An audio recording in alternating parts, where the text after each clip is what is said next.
जय हिंद दोस्तों, welcome to कल्पाक्ष। आज बात करते हैं अभी वर्ल्ड मीडिया में बज़ बना रहे एक इशू के बारे में, जिसका नाम है तिब्बत। तिब्बत की खबर आना स्टार्ट हुई जब यूएस से एक डेलीगेशन जो है वो डेलीगेशन कहाँ पर आया, वो इंडिया आया और इंडिया आके उसने दलाई लामा से मुलाकात की। इस डेलीगेशन का एक हिस्सा थी एक्स सीनेट जो स्पीकर वहाँ की रही, जिसका नाम है नैन्सी पेलोसी।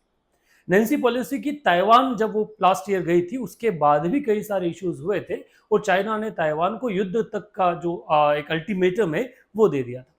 भारत भी इसमें काफी इंटरेस्ट ले रहा है over the period of time, जब से चाइना ने अरुणाचल प्रदेश वाला जो हिस्सा है उसके कई इलाकों पर अपना अलग नाम दे दिया। तब से भारत चाहता है कि तिब्बत वाला जो इशू है उसको जितना जल्दी हम लाइमलाइट में लाए उतना लाए, क्योंकि चाइना के ऊपर एक प्रेशर बने और वो अपना जो ध्यान है वो बाकी दूसरी जगहों से हटाकर एक जगह कॉन्सेंट्रेट करे, वो दूसरों को परेशान करना छोड़े। और ये जरूरी हो जाता है, जब लोग आपको परेशान करते हैं आप उसको कुछ और मैटर में उलझा दे, और यही एक काम था वो नरेंद्र मोदी ने किया। नरेंद्र मोदी जब G7 की मीटिंग के लिए इटली गए तो उन्होंने वहां जो बाइडेन से मुलाकात किया, और जो बाइडेन के उनकी मुलाकात के बाद में चाहे एक नया डेवलपमेंट होना शुरू हुआ और ये कहा जाने लगा कि भारत जो है वो तिब्बत के कई सारा जो इश्यूज है, एरियाज है, उनको रीनेम करने का काम कर रहा है, या फिर वो तिब्बत के लिए कुछ नया करने का प्लान कर रहा है। अमेरिका ने सिर्फ एक डेलीगेशन नहीं भेजा, अमेरिका ने इस डेलीगेशन के साथ में एक लॉ, एक कानून भी पास किया अमेरिकन सीनेट में, जिसका नाम था रिजॉल्व तिब्बत एक्ट। ये तिब्बत एक्ट वहां के सीनेट में पास हो गया और इस एक्ट का जो मसला है वो है कि जो तिब्बत है उस तिब्बत के इशू को पीसफुली रिजॉल्व करना। दलाई लामा और चाइना के बीच में जो बेसिकली दलाई लामा वहां तिब्बत के जो स्पिरिचुअल गुरु माने जाते हैं और हेड माने जाते हैं, सो तिब्बत और दलाई लामा के बीच में बातचीत को वापस बिना कंडीशन की शुरुआत करना और इस मैटर को मींस जो पूर्णतः स्वतंत्र एक तिब्बत है उसको स्थापित करना। जैसे ये न्यूज आई उसके बाद में चाइना आग बबूला हो गया और चाइना का कहना है कि शिजांग जो नाम है वो तिब्बत का है। तिब्बत को वो अमेरिकन में चीनी भाषा में शिजांग कहा जाता है, कि वो शिजांग प्रांत में किसी का भी दखल बर्दाश्त नहीं करेंगे और वो सॉवरेनिटी जो चाइना की है उसमें भी किसी को इंटरफेयर नहीं आने देंगे। इंडिया बैक टू बैक ये पुश करने की कोशिश कर रहा है विद अमेरिका कि तिब्बत वाला जो मैटर है उसको वापस क्या किया जाए, फोर फ्रंट पे लाया जाए। आगे वाले वीडियो में बात करते हैं कि बेसिकली चाइना तिब्बत चाहते क्या है और ये जो इशू है इसका अपना हिस्ट्री क्या है, भारत का इसमें क्या रोल है, और इंडो चाइना जो वॉर हुआ था उसमें ये दलाई लामा फैक्टर जो है वो कितना काम किया था। सो वीडियो के अंत तक बने रहिए, एक एक मैटर को हम क्लियर करते हैं। शुरुआत करते हैं चीन और तिब्बत चाहते क्या है। चीन का कहना है कि जो तिब्बत है वो तिब्बत इंटीग्रल पार्ट है किसका, चाइना का, उसमें वो किसी भी तरह से इंडिपेंडेंट चीन बर्दाश्त नहीं कर सकता। उसके लिए वो दलाई लामा से बात करने के लिए एग्री है, पर वो क्या करेगा, जो गवर्नमेंट एक्साइल में बना हुआ है जो तिब्बत को रूल करता है, क्योंकि तिब्बत में तो कुछ है नहीं, सो तिब्बत की गवर्नमेंट जो है वो इंडिया के धर्मशाला से चलती है, वो उस गवर्नमेंट से बात नहीं करेगा, वो किससे बात करेगा, दलाई लामा से बात करेगा। पर दलाई लामा से बात करते समय भी उसकी कंडीशन है कि वो क्या करेगा, वो तिब्बत की स्वायत्तता की जो मांग है उस पर तो कोई भी बातचीत नहीं करेगा। मींस इंडिपेंडेंट तिब्बत वाला जो मैटर है वो किसी भी कंडीशन में डिस्कस ही नहीं किया जाएगा। वहीं दूसरी तरफ जो तिब्बत के पीपल जो हेड है जिन्हें कहा जाता है दलाई लामा, उनका कहना है कि भैया वो एक इंडिपेंडेंट तिब्बत चाहते हैं और तिब्बत के जितने भी प्रांत है जैसे गांसू, किंगई, सिचुआन और यूनान, ये जो प्रांत है इन सब प्रांत को भी इंडिपेंडेंट चाहता है। मींस दलाई लामा एक पॉलिटिकली, एक रीजनली, एक स्वतंत्र और सॉवरन नेशन की डिमांड कर रहे हैं। इस कारण से दोनों देशों के जो बीच या दोनों जो यूनिट्स हैं इनके बीच में जो बातचीत है वो अभी इतने लंबे समय से बंद पड़ी है।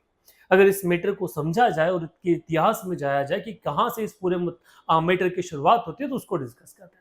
बेसिकली चाइना ये क्लेम करता है कि जो तिब्बत है वो तिब्बत पे सालों से मींस क्या है वो हिस्सा रहा है किसका, आपके चाइना का। बट अगर तिब्बत वालों की माने तो उनका कहा है कि वो कभी भी चाइना के नियंत्रण में नहीं रहा, कुछ समय रहा जरूर पर चाइना के नियंत्रण में तो कभी वो कंट्रोल नहीं रहा। हिस्ट्री को अगर देखें तो कहा जाता है कि इस चाइना पे कभी मंगोल शासक जो था उनका राज था। ठीक है, मंगोल राजा था जिसका नाम था कुबलई खान। उस कुबलई खान ने मंगोलिया के साथ साथ चाइना, चाइना के साथ तिब्बत, तिब्बत के बाद नीचे आपका वियतनाम और ये जो पूरा हिस्सा है इसको कॉन्कर करके किंगडम बनाया था, जब इस समय तिब्बत जो था उनका हिस्सा था। बाद में जब किंगडम खत्म हो गया उसके बाद वाली स्थिति जो बनी उसमें क्या हुआ, चीन में एक नया शासन आया जिसका नाम था चिंग राजवंश। इसका और तिब्बत के बीच में दोनों में काफी अच्छे संबंध थे, पर उस समय तिब्बत जो था वह एक इंडिपेंडेंट रूल था, मींस चाइना का हिस्सा नहीं था। 19th सेंचुरी में चिंग राजवंश ने ही तिब्बत पर कब्जा करने का कोशिश किया, और जैसे ही कब्जा किया 3 साल के भीतर तिब्बतियों ने उनको वहां से खदेड़ दिया और वापस तिब्बत को क्या किया, एक इंडिपेंडेंट रूल जो है वो डिक्लेयर किया। और ये काम किया 13वें दलाई लामा ने, जो 1912 में उन्होंने तिब्बत को क्या कर दिया, आजादी की घोषणा कर दिया। इसके बाद करीब 40 साल का जो समय रहा तिब्बत आजाद रहा, तिब्बत में एक इंडिपेंडेंट रूल जो है वो इंडिपेंडेंट रूल हमने देखा।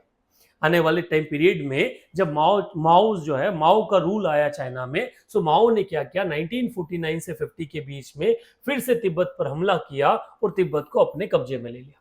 तिब्बत को कब्जे में लेने के बाद दलाई लामा को अरेस्ट कर लिया और दलाई लामा को बीजिंग बुलाया बातचीत के लिए बिना गार्ड्स के। इस बात से दलाई लामा की जो फैंस या फॉलोअर्स थे उन्होंने जाने से मना कर दिया और दलाई लामा ने तिब्बत छोड़ के इंडिया में आके शरण ले ली।